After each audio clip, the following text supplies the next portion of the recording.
So this was There's the house. Yes, while we were waiting for all this plan, because we were having difficulty, the council in getting the hold of the whole thing, eventually Harley built this lovely little model. You could put it in your hand. It was about that size, wasn't it? Look all around, which also came in very useful later on when trying to explain to the builder that there weren't any right angles in the house. Every external wall was 87.5 degrees. It was an optical illusion house because it was very, very small.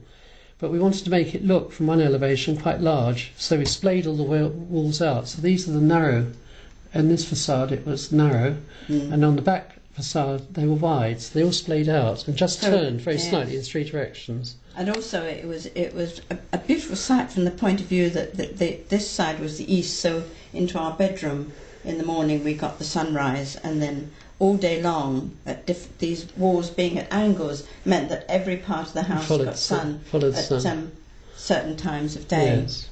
And then this is spring, and there were lots of bulbs on the site, so we were full of daffodils.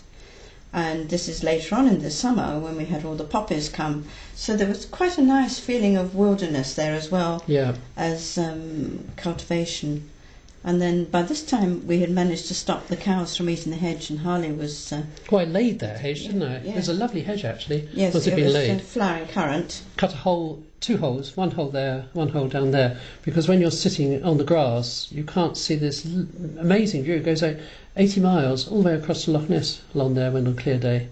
So we had a hole so you could see through it.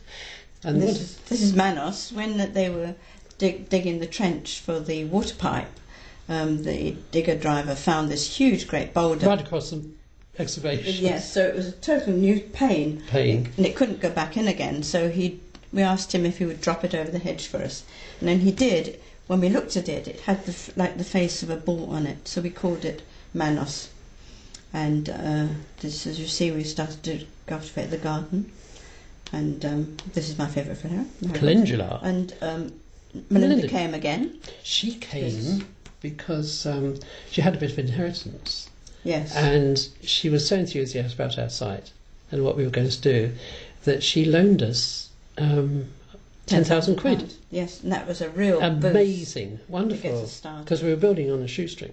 Yes. We're building from earnings, really. Yes, absolutely. Yes. So this was a pear tree that... Before we go, yours. This ought to have just a bit of explanation. When Cally and I were doing a psychic survey, you did your meditation, I did my drawing what I feel with my eyes closed.